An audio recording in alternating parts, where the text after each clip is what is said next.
Europe. Europe 1. La politique en France avec vous, Hélène Jouan. Emmanuel Macron présente cet après-midi à la Sorbonne ses propositions pour refonder l'Europe. Un discours qui intervient après les élections allemandes de dimanche qui ne va pas forcément lui faciliter la tâche. Des élections ? Quelles élections ? À l'Elysée, on fait mine de ne pas s'émouvoir des conséquences du scrutin de dimanche. L'ambition européenne du président ne saurait être subordonnée aux soubresauts de politique intérieure de nos partenaires, fussent-ils allemands, balait-on d'un revers de la main au palais. C'est beau comme du storytelling. Emmanuel Macron trace sa route, celle d'un Européen convaincu qu'il faut réenchanter l'Europe si on veut voir cet idéal et cette construction perdurer. Dont acte. Pour la défense du président français, on rappellera qu'Emmanuel Macron est le premier de ces présidents français depuis longtemps à avoir aujourd'hui l'ambition de promouvoir cet esprit de réforme européen. On ne se souvient pas que son prédécesseur, notamment François Hollande, emporta même l'ambition. Et pourtant, il y a bien eu des élections dimanche en Allemagne. Avec des résultats qui compliquent singulièrement la donne. L'affaiblissement de la CDU et l'affaiblissement et l'affaissement des sociaux-démocrates contraignent la chancelière à envisager une nouvelle coalition. Mais ces nouveaux partenaires potentiels, notamment les libéraux, devraient se montrer fort euro-contrariant vis-à-vis des grandes visées du président français.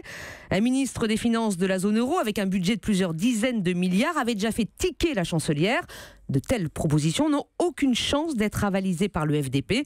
Son leader, Christian Lindner, qui se verrait bien ministre des Finances, l'a dit cash. Un tunnel d'argent qui irait direct vers la France et l'Italie. Ce sera sans nous. Un discours à la Sorbonne pour rien alors cet après-midi ? Non, mais au-delà des rodomontades de son entourage, ce qu'Emmanuel Macron entend surtout montrer cet après-midi, c'est que toutes ces propositions, des plus complexes, comme la gouvernance de la zone euro, aux plus pragmatiques, qui va s'élever contre un Erasmus étendu, sont des points de départ à la discussion qui doit maintenant s'enclencher. En les réaffirmant aujourd'hui, il n'est pas loin de penser non plus qu'il influe aussi sur le jeu allemand. Merkel et moi sommes d'accord sur le fond, à elle maintenant de trouver son salut et sa grandeur en trouvant les conditions chez elle pour s'engager et pour engager cette nouvelle dynamique européenne. Jupiter français donc qui se mue en Atlas pour porter sur ses épaules toute l'ambition européenne. Fanfaron, mais ça a de l'allure.